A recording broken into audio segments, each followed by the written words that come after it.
Parfois, les chrétiens catholiques ou orthodoxes ne comprennent pas beaucoup l'importance des reliques.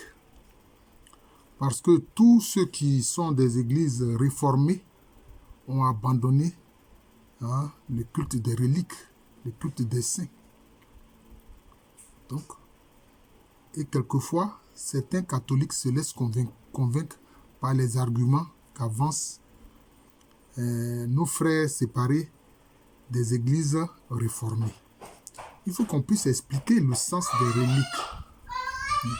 Alors, l'une des définitions ici, il est mis relique, fragment du corps d'un saint ou objet associé à la vie du Christ ou d'un saint, bon d'accord, auquel on rend un culte. Vous voyez. Objet témoignant du passé auquel on attache moralement le plus grand prix. Donc vous voyez que c'est un objet que un saint a eu à toucher ou qui est lié même à son corps, à des parties de son corps. On a vu par exemple Sainte Hélène qui a recherché la croix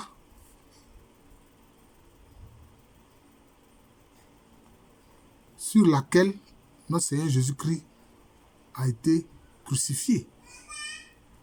Vous comprenez? Et elle aurait retrouvé cela. C'est ce que Sainte Hélène a fait. Vous voyez?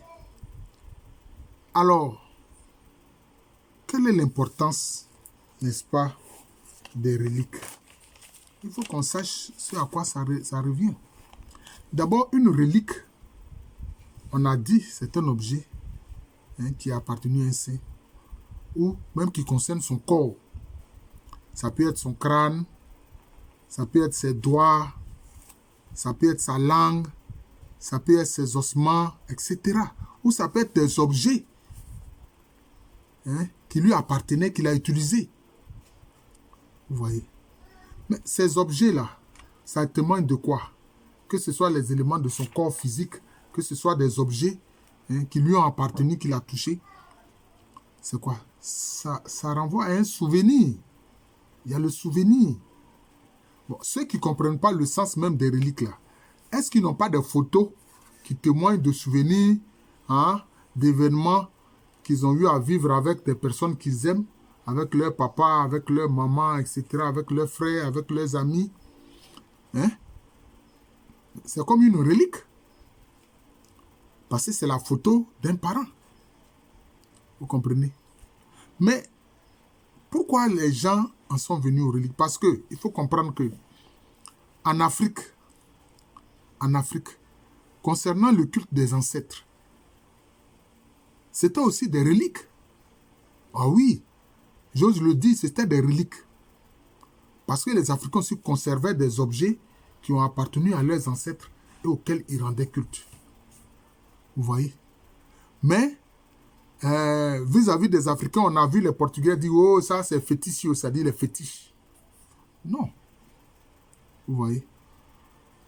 Non. Par exemple, on le voit, par exemple chez les Akans, les tabourets des ancêtres, les tabourets royaux. Voilà. Par exemple, quand on célèbre la fête des Ignames, en général, on rend culte aux différents tabourets des rois ou des reines qui ont régné. Voilà. Ils s'asseyaient sur ces tabourets-là. Et c'est alors ces tabourets sont consacrés après leur mort. Et on fait un culte. Rendu à ces ancêtres-là, à ces ancêtres royaux, à travers les tabourets qu'ils ont utilisés sur lesquels ils s'asseyaient. Mais il faut comprendre aussi une chose. Les reliques, ça renvoie à une connaissance que anciennement les gens avaient. Et c'est bien plus tard que la science a relevé cela. Je parle de quoi? Je parle de l'ADN. Je répète, je parle de l'ADN. Vous comprenez? S'il y a un habit qu'un saint a porté, un habit qu'il portait, qu'est-ce qui est imprégné dans son habit là? C'est son ADN. Ce sont ses émanations. Ses ossements, ce sont ses émanations. Vous comprenez? Ce sont ces émanations. Vous comprenez? C'est ça. Bon, il est dit, je ne sais pas dans quel passage de la Bible, bon, moi souvent je retiens les événements, je pense que c'est ce qui compte. Il est dit que par hasard, quelqu'un a ouvert la tombe où était enterré le prophète Élisée. La tombe, le tombeau du prophète Élisée. Mais cela a provoqué quoi? Des guérisons dans la localité. Cela a provoqué des guérisons dans la localité. Alors que quoi? Ce sont ces ossements qui étaient là. C'est dans la Bible, hein, vous pouvez aller vérifier ce que j'ai dit là. Voilà. Quand la tombe du prophète Élisée a été ouverte par inadvertance, Élisée, c'est lui qui a succédé à Élie. Vous comprenez? Donc c'est cela. Donc les ossements de quelqu'un là, son ADN est dedans. Donc c'est lui. Les habits qu'il a portés là, son ADN est dedans. Donc c'est lui. Les Africains, ils avaient compris ça depuis longtemps. C'est pour ça qu'un Africain ne veut pas que tu prennes sa chemise ou bien un objet qui lui appartient, qu'il touche régulièrement pour aller... parce qu'il craint que tu ailles aller faire, tu puisses aller, je peux dire, faire quelque chose contre lui pour l'atteindre spirituellement. Ce qu'on appelle ici, notamment depuis le Nigeria, ils appellent ça juju, faire un juju contre lui ou bien faire, en Côte d'Ivoire, on dit zamou, faites zamou contre lui. Vous comprenez? Mais ces reliques-là, que l'Église catholique et l'Église orthodoxe vénèrent, mais l'ADN des saints-là est dedans. Ça témoigne de leur présence. Leur ADN est dedans. Vous comprenez? C'est pour ça que les objets sont gardés. Quelquefois, on garde quoi, la langue, il est dit que la langue de Saint-Antoine de Padoue a été préservée. Hein? Je crois qu'il y a une relique du pape Saint Jean-Paul II à la paroisse Jean-Paul II, hein, d'un quartier ici dans la zone d'Angré. Voilà. Vous voyez? Et on rend culte, c'est-à-dire quoi? On vénère. On n'adore pas, on vénère. Parce qu'en ayant sa relique, ça nous permet de penser à lui. Parce qu'alors, ça témoigne de sa présence à travers son ADN. À travers son ADN. L'ADN qui a été découvert, en fait, démontré scientifiquement beaucoup plus tard. Mais les gens connaissaient l'ADN. Les gens connaissaient l'ADN. Ah oui, les gens connaissaient l'ADN. Les gens connaissaient l'ADN. Depuis l'Égypte antique, il y a des preuves que les gens connaissaient l'ADN. C'est ce qui est à l'origine du culte des reliques des saints. Hein? Concernant l'Afrique, on dit les ancêtres. Parce que n'importe qui n'est pas ancêtre est ancêtre, celui dont la vie peut servir de modèle, d'exemple. J'ai dit tout ça pour que vous compreniez, même si je suis en train de parler de la foi chrétienne, notamment chez les catholiques et les orthodoxes. Donc c'est cela. C'est comme un objet qui témoigne de sa présence à travers son ADN. C'est la preuve. Donc c'est ça. C'est ce qui explique le culte des reliques. Voilà. Un objet qui lui a appartenu. C'est important. Ça, ces émanations, ils sont. Vous voyez, ces émanations, ils sont.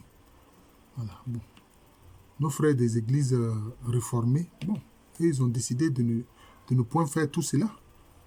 Mais quelquefois, certains osent dire que c'est de l'idolâtrie. C'est là où ça m'énerve et je ne suis pas d'accord avec eux. Parce que quoi?